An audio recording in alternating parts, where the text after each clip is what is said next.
Rafli Harun sebut Surya Paloh memang tidak ada upaya mendukung Anies Baswedan. Saya kasihan. Sebuah proses perenungan saya lakukan yang cukup lama. Akhirnya, satu hal yang saya berbicara dari kejujuran hati dan rasionalitas yang saya miliki. Kalau memang ada opsi karena dasar, bukan saya yang meminta, tapi kesempatan, dorongan, keinginan, spirit mengajak untuk bersama dengan pemerintah, saya pikir itu lebih baik. Artinya Surya Paloh nggak mikirin sama sekali tidak mikirin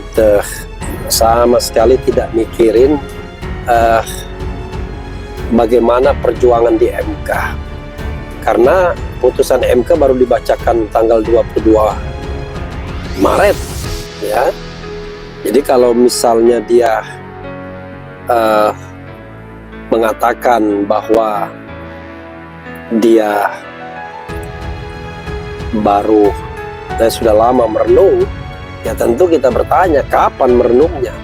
Kalau lama kan tidak mungkin 4 hari. Artinya sama sekali dia tidak mendukung permohonan tersebut, dan terlihat memang ya tidak ada upaya untuk mendukung itu. Surya Paloh itu paling takut sama Jokowi. Itu pasti itu. Gak usah dia sembunyi-sembunyi lah. Dia takut sama Jokowi. Dia lagi mencari jalan bagaimana exit, misalnya meninggalkan Anies. Exitnya itu pertama tidak mau AHY. Itu kan dipaksa terus bagaimana AHY pokoknya tidak. Dengan harapan tidak ada jalan lain kecuali bubar Anies ini. Nah, tiba-tiba ada yang namanya Caimin. Alasannya kecewa dengan Prabowo dan macam-macam, masuk ke sini. Nah, dalam konteksnya masuknya ke Caimin ini kan tidak sederhana. Masa tiba-tiba berani begitu? Caimin juga tahulah, nggak mungkin kalau dia nggak lapor dulu ke Jokowi. Pasti dia lapor. Ya dong. Ketua umum koalisi masa nggak lapor?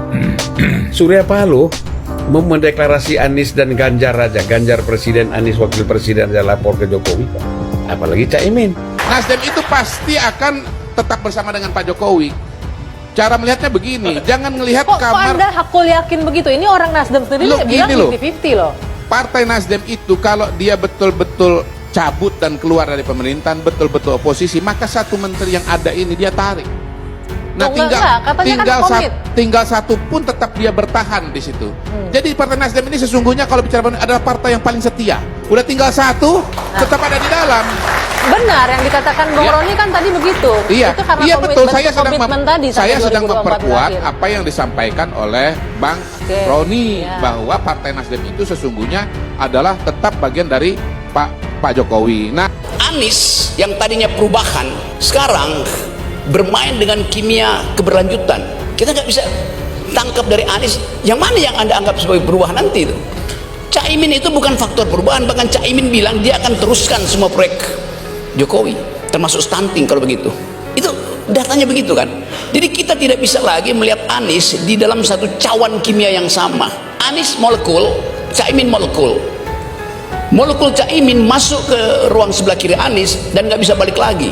Namanya osmosis. Molekul kecil masuk ke semi permeable dinding dan menjadi molekul besar.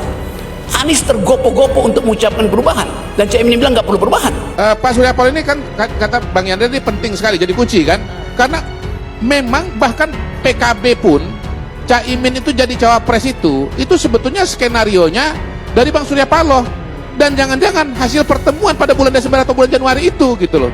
Kenapa bukan AHY yang jadi wakilnya?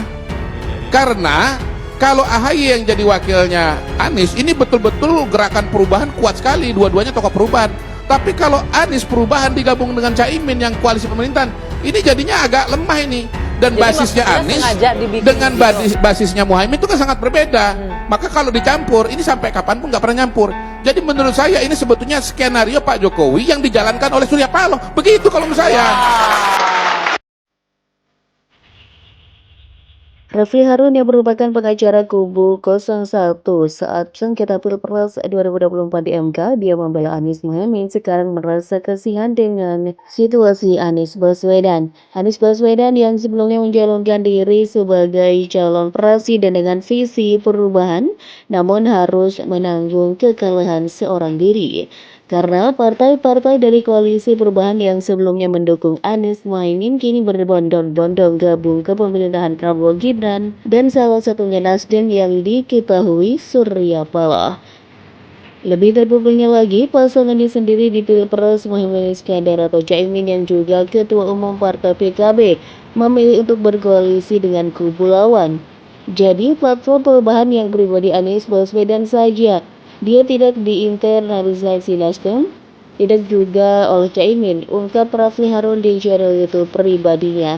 Refli Harun menunjukkan rasa empatinya, ia mengatakan, saya kasihan dengan Anies Baswedan, kelihatannya dia ditinggalkan oleh semua partai pendukungnya.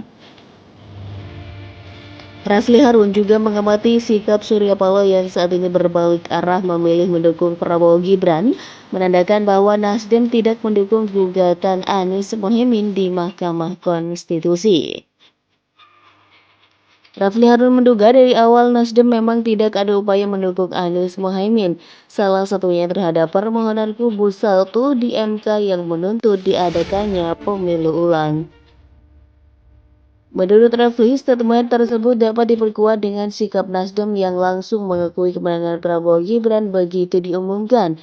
Refli Harun turut mengomentari mental para politisi bahwa mereka bersikap seperti tidak memiliki keberanian untuk beroposisi.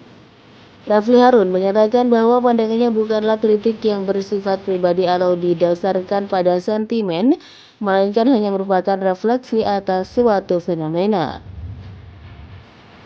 Refli Harun menegaskan bahwa pandangannya bukanlah bermotif personal, tetapi lebih berfokus pada fenomena yang diamati.